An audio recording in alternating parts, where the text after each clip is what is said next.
అసలు లక్ష్మిని పూజ చెయ్యాలంటే ఆయన గుండెల మీద కూర్చుని ఉంటుంది ఆవిడ. లక్ష్మీం క్షీరసముద్రరాజతనయాం శ్రీరంగధామేశ్వరీం, ఆయన గుండెల్లో ఆవిడ ఉంటుంది. అందుకని మీరు విడిగా ఎలా పూజ చేస్తారు? వాళ్ళు కలిసే ఉంటారు. ఈ కలిసి ఉండడం ఉన్నదే, ఈ సశక్తియుతంగా ఉండడం ఉన్నదే, ఇది ఉండరులు కలిసిమెలిసి ఉండడం ఆ కుటుంబ జీవనాన్ని తెలియచేస్తుంది. అందుకే శంకర భగవత్పాదులంతటి వారు శివానంద లహరి చేస్తే నిత్యాయ త్రిగుణాత్మనే పురజితే కాత్యాయని శ్రేయసే సత్యాయ ఆద్య కుటుంబిని అంటారు. ఆద్య కుటుంబిని, మొదటి కుటుంబి అని పిలిచారు పరమశివుణ్ణి. ఆ భార్య భర్త ఆనాటి నుండి ఈనాటి వరకు అలా కలిసి ఉండి సంతానాన్ని పొందుతుండడమే.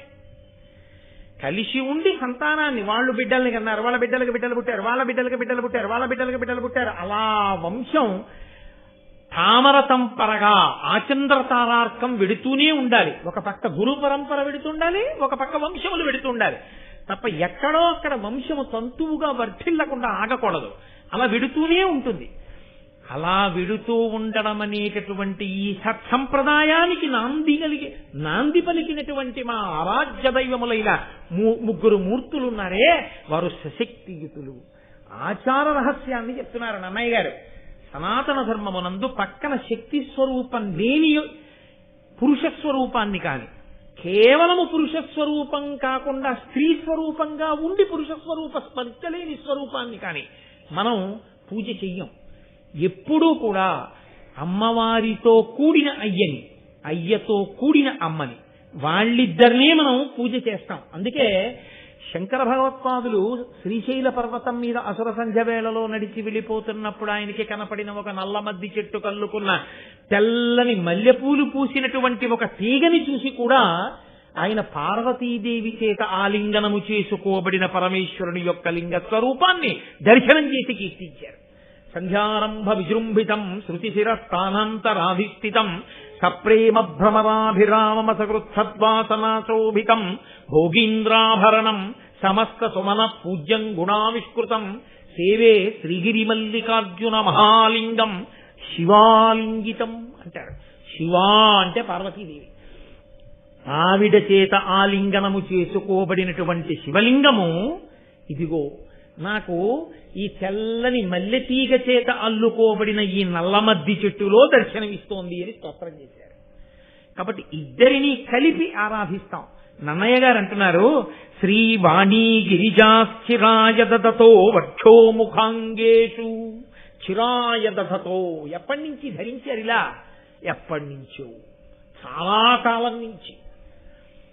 ఇవాళ కలుసుకోవడం, దెబ్బలాడుకోవడం, ఎల్లుండి విడాకులు ఇచ్చుకోవడం ఈ జాతి సంప్రదాయం కాదు. ఈ జాతి ఆచారం ఎప్పుడూ కలిసి ఉండడమే. ఒకసారి తాళి కడితే ఇక ఆ జన్మకు ఆమెయే భార్య, ఒకసారి తాళి కట్టించుకుంటే ఆ జన్మకు ఆయమే భర్త. ఇద్దరి మధ్య ఘర్షణకి ఏ ఏ ప్రాంతములుంటాయో ఆ ప్రాంతముల యందు ఇద్దరూ రాజీపడి జీవితాన్ని సమన్వయంతో రెండు బండి చక్రాలు కలిసి రథాన్ని నడిపినట్టు నడుపుకోవడమే తప్ప ఘర్షణ పడి విడిపోవడం అన్నది విడాకుల మాట తెలియని ఏకైక జాతి ప్రపంచ పటంలో భారత జాతి. కాబట్టి అంత గొప్పది. కాబట్టి స్థిరాయ దదతో వక్షో ముఖాంగేషు ఏ లోకానాం స్థితిమావహంత విహతాం. ఈ లోకమునంతటినీ కూడా రక్ష చేసేటటువంటి ఆ ముగ్గురు మూర్తులున్నారే, ఆ ముగ్గురు మూర్తులు మా తల్లులైనటువంటి ఆ ముగ్గురితో కలిసి ఉంటారో వాళ్ళు స్త్రీ పుంసయోగోద్భవాం. ఆ స్త్రీ పురుష యోగ కారణము చేత ఇదిగో ఈ జనించి ప్రవర్తిల్లినటువంటి ఇంతమంది జనులున్నారు. కాబట్టి మా అందరికీ వారు ముగ్గురు తల్లిదండ్రులు. ముగ్గురుగా కనపడేటటువంటి ఆ ఒక్కటైన పదార్థం ఉన్నదే, అది సృష్టికర్తగా, స్థితికర్తగా, ప్రళయకర్తగా ప్రకాశిస్తోంది. అదిగో అటువంటి ఆ స్వరూపానికి నమస్కారం చేస్తున్నాను. తే వేదత్రయమూర్తయ స్త్రీపురుష. వాళ్లే వేదత్రయంగా ఈ లోకంలో ఉన్నారు. నేను మీతో మనవి చేశాను, వేదం ఒకటి, ఈశ్వరుడు ఒకటి కాదు. ఆ సామవేదము రుక్ ఎజ్, అధర్వణ వేదం తదంతర్భాగం అవుతుంది ఆ అందులో ఉన్నటువంటి మంత్రభాగం తిరగడం చేత. కాబట్టి శంకర భగవత్పాదులు కూడా అందుకే వేదత్రయీ అంటూ ఆ మూడు వేదములు అన్న మాటతోటే స్తోత్రం చేస్తారు పరమేశ్వరుణ్ణి.